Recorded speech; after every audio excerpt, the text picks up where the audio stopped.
Accounting equation में हम लोग आज एक और क्वेश्चन को डिस्कस करेंगे। क्वेश्चन नंबर 7 है तुम लोगों के पास, जो एनसीईआरटी बुक में भी है ये क्वेश्चन। इसमें 4 ट्रांजेक्शन है। सबसे पहला है Harsha started business with cash 2 lakh, purchase goods from Numan for cash 40,000, sold goods to Bhanu costing 10,000 और बेचा गया है इसको 12,000 में। 10,000 का सामान को 12,000 में बेचा गया है। और लास्ट में है बॉट फर्नीचर ऑन क्रेडिट 7,000।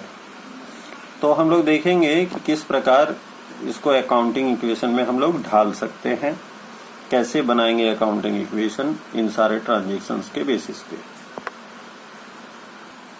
तो सबसे पहला ट्रांजेक्शन है Harsha started business with cash 2 lakh रुपया। अब इसका हम लोग ऐसे क्वेश्चंस को कल भी डिस्कस किए थे कि इसका 2 एस्पेक्ट होगा कि बिजनेस में कैश आ रहा है और कौन ला रहा है, वो हर्षा ला रहा है। और हर्षा को हम लोग किस में दिखाते हैं, कैपिटल में दिखाते हैं। ठीक है, तो सबसे पहला कैश आ रहा है तो एसेट्स के नीचे एक कैश लिख देंगे। ट्रांजेक्शन नंबर 1 है तो 1 कर दिए हम यहाँ पे। और कितना रुपया ला रहा है, 2 लाख रुपया ला रहा है तो 2 लाख हम लोग इसको यहाँ पे लिख दिए। दूसरा काम कहाँ करेंगे, लिएबिलिटीज में कुछ नहीं है, कैपिटल में 2 लाख रुपया आ रहा है, क्योंकि हर्षा जो है वो कैपिटल को रिप्रेजेंट करता है। तो कैश में 2 लाख हो गया और कैपिटल में 2 लाख हो गया। अब हम लोग दूसरा ट्रांजेक्शन को लेंगे। दूसरा जो ट्रांजेक्शन है वो कहता है purchase goods from Naman for cash. Naman से रोकड़ देकर माल खरीदा। तो इसका 2 एस्पेक्ट क्या है, तो सबसे पहला 2 पक्ष जो है इस ट्रांजेक्शन का वो है कि पहला हम लोग गुड्स खरीदे हैं, हमारे पास गुड्स आया है, और दूसरा कैश गया है हमारे पास से। तो गुड्स जिसको हम लोग स्टॉक से भी रिप्रेजेंट करते हैं, स्टॉक, गुड्स को स्टॉक भी कहते हैं हम लोग। और कितना का गुड्स आया हमारे पास, तो 40,000 का गुड्स आया है, क्योंकि हम लोग खरीदे हैं। और बोल रहा है दूसरा चीज कि कैश जा रहा है हमारे पास से, हम लोग गुड्स खरीद रहे हैं और कैश जा रहा है। तो कैश भी एसेट्स के अंदर ही आता है, तो कैश जा रहा है इसलिए माइनस कर देंगे और लिख देंगे माइनस 40,000 रुपया। अब हम लोग इसको टोटल कर लेंगे। लिएबिलिटीज में कुछ भी नहीं है और कैपिटल में भी कुछ भी नहीं है। इधर कैपिटल 2 लाख हो जाएगा, लिएबिलिटीज में अभी तक कुछ नहीं है तो डैश कर देंगे। कैश तुम्हारा 1,60,000 हो गया, 2 लाख में 40,000 चल गया तो 1,60,000 बच गया।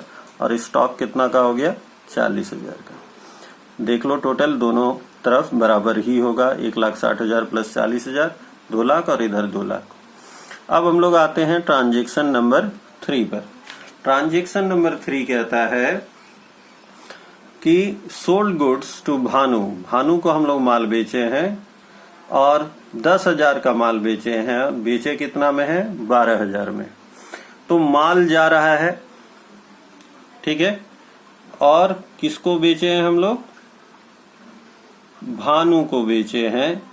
यहाँ पे हम लोगों के पास ये नहीं लिखा हुआ है इस ट्रांजेक्शन में कि हम लोग कैश में बेचे हैं अथवा उधार में बेचे हैं। जब क्वेश्चन में कैश के बारे में कोई जिक्र नहीं हो तो ये मान लिया जाता है कि वो उधार में बेचा गया है या उधार में खरीदा गया है। क्योंकि इसमें कोई कैश का जिक्र नहीं है तो इसको हम लोग मान लेंगे उधार। ठीक है, तो उधार जिसको बेचते हैं माल, उसको क्या कहते हैं हम लोग, उसको कहते हैं डेटर्स। क्या कहते हैं, डेटर्स। और डेटर्स भी क्या होता है हम लोगों का, एसेट होता है। तो एक और एसेट खड़ा हो गया हमारा, कौन, डेटर्स। तो हम लोग सबसे पहला काम किए हैं कि 10,000 का माल बेचे हैं तो 10,000 का स्टॉक चल जाएगा, ठीक है, माल कम हो जाएगा। और दूसरा काम कि हम लोग डेटर्स, माल जिसको बेचे हैं उसका नाम है भानु। भानु को हम लोग डेटर्स की श्रेणी में रखेंगे क्योंकि वो उधार माल खरीदा है हमसे। जिसको हम लोग उधार माल बेचते हैं वो डेटर्स की श्रेणी में आएगा। और कितना में बेचे हैं उसको, 12,000 में। तो यहाँ डेटर्स के नीचे क्या लिख देंगे 12,000। अब यहाँ पे क्या हो गया कि 10,000 का माल को हम लोग 12,000 में बेचे, तो यहाँ पे हम लोगों को क्या हो गया 2,000 रुपया का फायदा हो गया। जो भी फायदा होगा वो कहाँ जुटेगा, वो जुटेगा कैपिटल में। ये जो 2,000 रुपया होगा वो कैपिटल में जुटेगा। यहीं पे अगर नुकसान होगा तो माइनस कर देते कैपिटल से हम लोग। ठीक है, कैपिटल में ध्यान रखना जुटता है प्रॉफिट, और अगर इनकम हो तो इनकम को हम लोग जोड़ते हैं, वही माइनस करते हैं हम लोग लॉस को, और अगर कोई खर्च है तो उसको भी हम लोग इससे माइनस करते हैं। ठीक है, तो हमको यहाँ पे चूंकि 2,000 का फायदा हुआ है तो 2,000 हम लोग कैपिटल में जोड़ दिए। अब इसको फिर से ट्रांजैक्शन को जोड़ देंगे और देखेंगे कि दोनों तरफ बराबर है कि नहीं। ये 1,60,000 हो गया,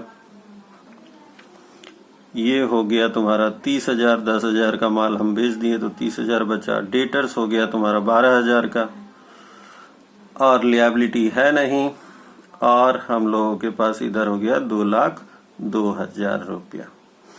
अब इधर टोटल कर लो, 1,60,000 और 30,000 1,90,000 और 12,000 कितना हो जाएगा 2,02,000, और इधर भी 2,02,000, तो बराबर है, कोई बात नहीं है।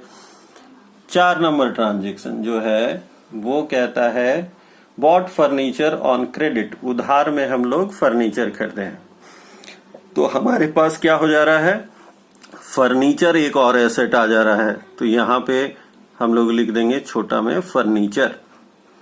ठीक है, पूरा अगर नहीं लिख पाएंगे तो शॉर्ट में ही लिख देंगे, क्योंकि जगह का थोड़ा सा प्रॉब्लम होगा यहाँ पे। और कितने का फर्नीचर हम लोग खरीदे हैं, फर्नीचर आया है हमारे पास, तो कितना का फर्नीचर आया है 7,000 रुपया का, तो 7,000 यहाँ लिख दिए हम लोग फर्नीचर के नीचे। और चूंकि उधार खरीदे हम लोग, क्रेडिट में खरीदे हैं, इसलिए यहाँ पे लिएबिलिटी में एक जिससे उधार में खरीदते हैं उसको क्या कहते हैं हम लोग क्रेडिटर्स। तो यहाँ क्रेडिटर्स हमारा खड़ा हो गया, कितना का खड़ा हो गया 7,000 का। ठीक है, कैपिटल में कोई प्रभाव नहीं होगा, ये डैश कर देंगे। तो ये दोनों हम लोग एंट्री कर चुके हैं, फिर से टोटल कर देंगे। ये हो गया कैश 1,60,000, ये हो गया 30,000, डेटर्स हो गया 12,000, फर्नीचर हो गया 7,000 इज इक्वल टू क्रेडिटर्स हो गया 7,000 और कैपिटल हो गया 2,02,000। तो इस तरह से हम लोग क्वेश्चन को सॉल्व कर लेंगे। तो ये है सॉल्यूशन क्वेश्चन नंबर 7 का। उम्मीद करते हैं तुम लोग कुछ क्वेश्चन बनाओगे, थोड़ा सा एग्जाम्पल भी देख सकते हो, एग्जाम्पल में भी मदद ले सकते हो तुम लोग, थोड़ा देख करके समझ सकते हो कि किस तरह से हम लोग कर सकते हैं इसको। उम्मीद करते हैं कुछ तुम लोग क्वेश्चन बनाओगे। आगे जो भी क्वेश्चन टफ होगा वो हम थोड़ा सा सॉल्व कर देंगे। अगर कोई प्रॉब्लम होगा तो हमसे जरूर पूछोगे कि ये क्वेश्चन हमसे नहीं पूछा बना, या ये ट्रांजैक्शन हमको नहीं समझ में आया सर, तो हमको बता दीजिए। ठीक है, ओके।